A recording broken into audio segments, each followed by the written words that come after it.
नमस्कार मित्रों। ब्याज पर पैसा देना अपराध है या नहीं, क्या सूद पर पैसा देने वाला जेल जा सकता है, आज हम इस वीडियो में टोटल जानकारी समझते हैं। गांव हो या शहर, आज भी लाखों लोग मजबूरी में उधार लेते हैं। किसी को बीमारी के लिए पैसा चाहिए, किसी को शादी के लिए, किसी को खेती बचाने के लिए, तो कोई व्यापार शुरू करने के लिए कर्ज लेता है। लेकिन यहीं से शुरू होता है एक बड़ा सवाल, क्या ब्याज पर पैसा देना गैर कानूनी है? क्या सूदखोरों पर कार्रवाई हो सकती है? क्या बिना लाइसेंस ब्याज का धंधा करना अपराध है? अगर कोई जरूरत का फायदा उठाकर कई गुना ब्याज वसूले तो कानून क्या कहता है?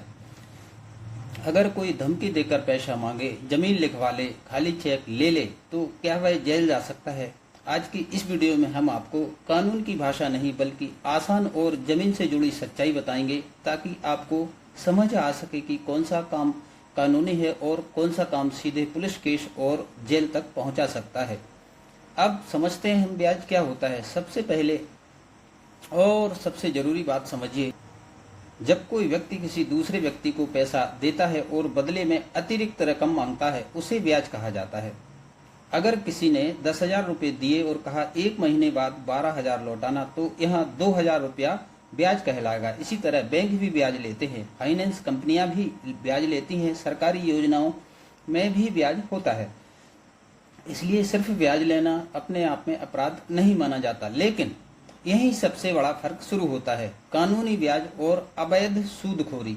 भारत में ब्याज पर पैसा देना कानूनी है या नहीं, इसको समझते हैं। सीधी और साफ बात, भारत में ब्याज पर पैसा देना पूरी तरह गैर कानूनी नहीं है। अगर ऐसा होता तो बैंक, NBFC, माइक्रो फाइनेंस कंपनियां सभी बंद हो जाती हैं। लेकिन कानून कहता है कि पैसा देने का तरीका, ब्याज की दर, रिकवरी का तरीका और पूरा व्यवहार कानूनी होना चाहिए। यानी अगर कोई व्यक्ति सामान्य तरीके से उधार देता है, रिकॉर्ड रखता है, कानूनी सेवा में रहता है, तो वह अलग बात है। लेकिन अगर कोई गरीबों को फंसाए, डराए, धमकाए, अवैध वसूली करे, तो मामला अपराध बन सकता है।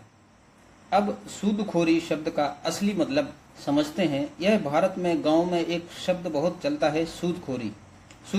सूदखोर उसे कहा जाता है जो बहुत ज्यादा ब्याज ले, मजबूरी का फायदा उठाए और व्यक्ति को कर्ज के जाल में फंसा दे। जैसे 10,000 का कर्ज दिया, लेकिन हर महीने इतना ब्याज लिया कि सालों तक मूल रकम खत्म ही नहीं हुई। कई बार लोग सिर्फ ब्याज भरते रहते हैं, लेकिन असली कर्ज वहीं का वहीं रहता है। यहीं से विवाद पैदा होते हैं। बिना लाइसेंस पैसा बांटना कब खतरा बन सकता है, इसको समझते हैं मित्रों। अब यह हिस्सा बहुत महत्वपूर्ण है। भारत के कई राज्यों में मनी लेंडिंग यानी ब्याज पर पैसा देने के लिए नियम बने हुए हैं। कुछ राज्यों में अगर कोई व्यक्ति लगातार बड़े स्तर पर ब्याज का कारोबार करता है, तो उसे लाइसेंस की जरूरत पड़ सकती है। अगर बिना अनुमति कोई व्यक्ति लोगों को नियमित रूप से पैसा बांट रहा है, बहुत ज्यादा ब्याज ले रहा है, रिकॉर्ड नहीं रख रहा तो और उसे धंधे की तरह चला रहा है, तो उस पर कार्रवाई हो सकती है। अब समझते हैं गांव में चलने वाला कर्ज का जाल। अब जरा गांव की हकीकत समझिए। एक गरीब किसान, फसल खराब हो गई, बेटी की शादी करनी है, घर में बीमारी आ गई, वह बैंक नहीं जा पाता। फिर गांव का कोई आदमी कहता है, ले जा पैसे, बाद में दे देना। शुरुआत में सब आसान लगता है, लेकिन बाद में हर महीने ब्याज बढ़ता जाता है। फिर ब्याज पर ब्याज लगने लगता है, फिर गहने गिरवी, फिर जमीन के कागज, फिर धमकी, और कई परिवार जिंदगी भर कर्ज से बाहर नहीं निकल पाते। मित्रों, क्या ज्यादा ब्याज लेना अपराध हो सकता है, समझते हैं। अब सबसे बड़ा कानूनी सवाल, क्या बहुत ज्यादा ब्याज लेना अपराध है? देखिए, हर राज्य के नियम अलग हो सकते हैं, लेकिन अगर कोई शोषणकारी ब्याज ले, मजबूरी का फायदा उठाए, अत्यधिक रकम वसूले, तो मामला अदालत तक जा सकता है। कई राज्यों में सूदखोर रोकथाम कानून भी बने हैं। अगर अदालत को लगे कि ब्याज अन्यायपूर्ण है, अत्यधिक है या दबाव में लिया गया है, तो राहत मिल सकती है। क्या ब्याज लेने वाला जेल जा सकता है? अब आते हैं सबसे जरूरी हिस्से पर। हाँ, कुछ परिस्थितियों में जेल हो सकती है। अगर व्यक्ति धमकी देता है, मारपीट करता है, जबरदस्ती जमीन लिखवाता है, खाली चेक लेकर दबाव बनाता है, घर में घुसकर सामान उठाता है, महिलाओं को परेशान करता है, आत्महत्या के लिए मजबूर करता है, तो पुलिस केस बन सकता है। कौन कौन सी कानूनी धाराएं लग सकती हैं, इसको समझ लेते हैं। मामले के अनुसार अलग अलग धाराएं लग सकती हैं, जैसे धमकी देना, जबरन वसूली, धोखाधड़ी, मारपीट, मानसिक उत्पीड़न, आपराधिक डराना धमकाना। अगर किसी व्यक्ति ने खाली कागज पर साइन करवाए, झूठे दस्तावेज बनाए, जबरदस्ती कब्जा किया तो मामला और गंभीर हो सकता है। सबसे खतरनाक गलती, खाली चेक। बहुत लोग मजबूरी में खाली चेक दे देते हैं, स्टाम्प पेपर पर साइन कर देते हैं, बिना पढ़े अंगूठा लगा देते हैं, बाद में वही कागज उनके खिलाफ इस्तेमाल होते हैं।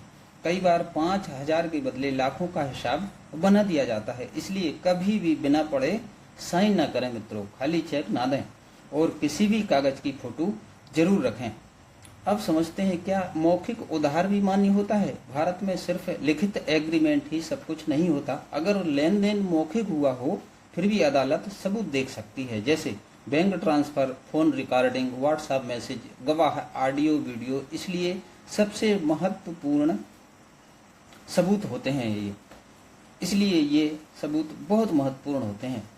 पैसा देने वाले का भी खतरा।